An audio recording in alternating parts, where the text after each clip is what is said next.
Bonjour et donc bienvenue sur un nouvel exercice sur sur cette playlist jeu Excel. Je vais essayer de vous montrer, alors on avance progressivement, on a commencé par un puissance 4, ensuite on a fait un mastermind. Là on va faire un jeu un tout petit peu plus dynamique, avec un tout petit peu plus d'éléments qui demandent des macros. En fait c'est l'idée, hein, c'est manipuler les macros maximum, voir un petit peu comment on peut jouer avec ces macros, ce qu'on peut en faire. Et aujourd'hui on va développer donc un morpion très très simple, mais quand même avec une petite dose d'interactivité pas négligeable. Alors on va commencer sur cette première vidéo par la construction du plateau, hein, toujours pareil.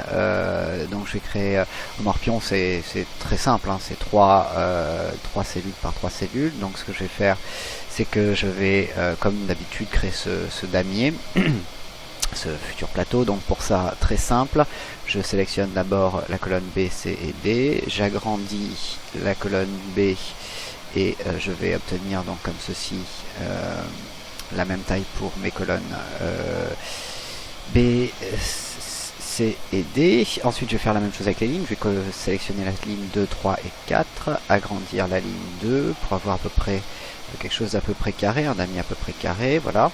Alors on pourrait agrandir un tout petit peu, histoire d'avoir un écran bien utilisé.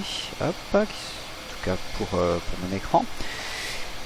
Une fois que l'on a fait ça, ce que l'on va faire, c'est que l'on va faire apparaître les bordures de ma grille pour faire mon morpion. Avant, je vais agrandir un peu la ligne 1 où on mettra notre titre un petit peu plus tard. Alors, je vais faire apparaître les grilles. Donc là, au lieu d'utiliser toutes les bordures comme on a fait jusqu'à présent, là je vais faire un truc un peu plus compliqué.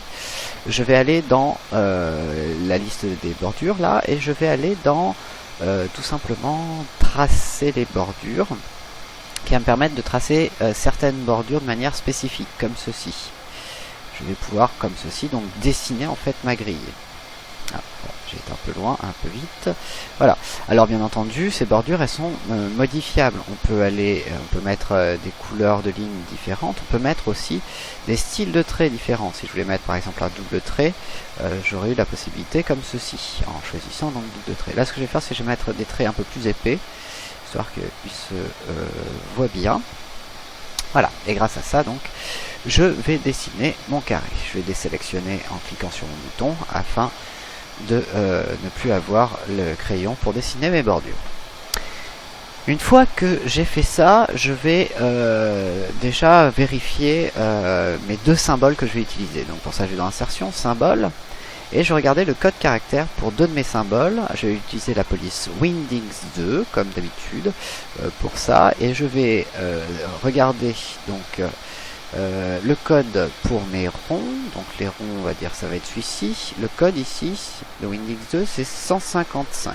Donc je vais le noter dans ma tête quelque part.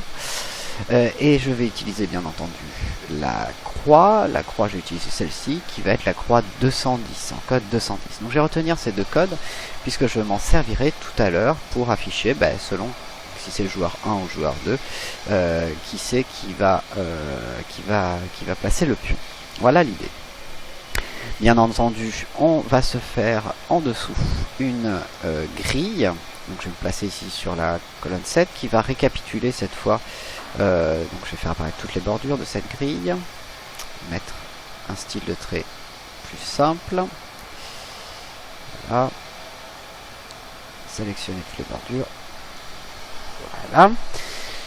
Alors, on va, comme pour le puissance 4, nommer un petit peu tout ça.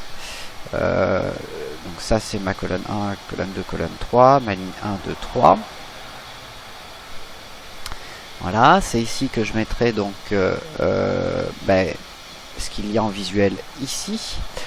On va bien entendu tout de suite, fort de l'expérience que l'on a eu déjà avec la réalisation du puissance 4, mettre le joueur actif. On va mettre le nombre de coups pour le joueur 1. la même chose pour le joueur 2. Donc là, on va avoir un petit tableau récapitulatif. Voilà. Bien entendu, plus tard, il faudra créer un petit tableau pour vérifier quand c'est qu'on a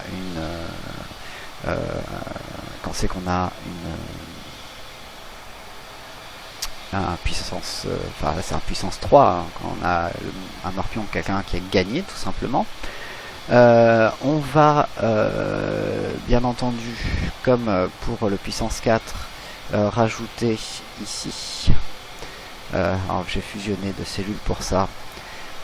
Pour l'instant je vais le mettre comme ça, le joueur 1, le joueur qui doit jouer bien entendu. Donc ici ça va être joueur 1. Ici plus tard on mettra qui a gagné, si le joueur 1 a gagné ou si le joueur 2 a gagné. Voilà, on va mettre ici pareil une cellule fusionnée pour tout simplement rajouter ensuite des boutons pour recommencer le jeu, pour recommencer une nouvelle partie. On va bien essayer de configurer nos différentes cellules. Pour ça, il va falloir qu'on passe, donc qu'on sélectionne tout notre damier. On va monter pour l'instant à 36 ou 48 même. 48, je sais pas du tout ce que ça va donner. On reviendra changer un petit peu ça, et surtout en Wingdings 2. On va mettre ces deux éléments comme ça, afin de faciliter la tâche tout à l'heure pour l'affichage des pions. Voilà, alors on va se faire une grille type, bien sûr qu'on ne conservera pas.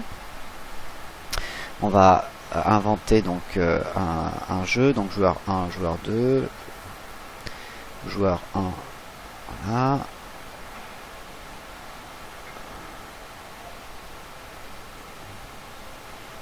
Un, 2, 3, 1, 2, 3, 4.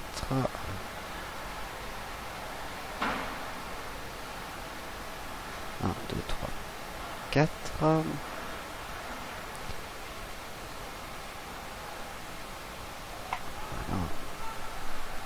On va se faire une grille dans ce coup-là. Pack.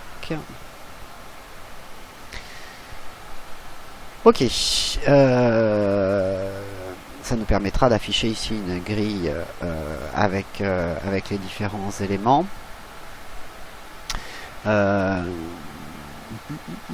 Ici, on affichera plus tard le pion, le joueur 1 avec la couleur qu'il obtient. Ça sera plus sympa si c'est un rond. Pour le joueur 1, on mettra un rond.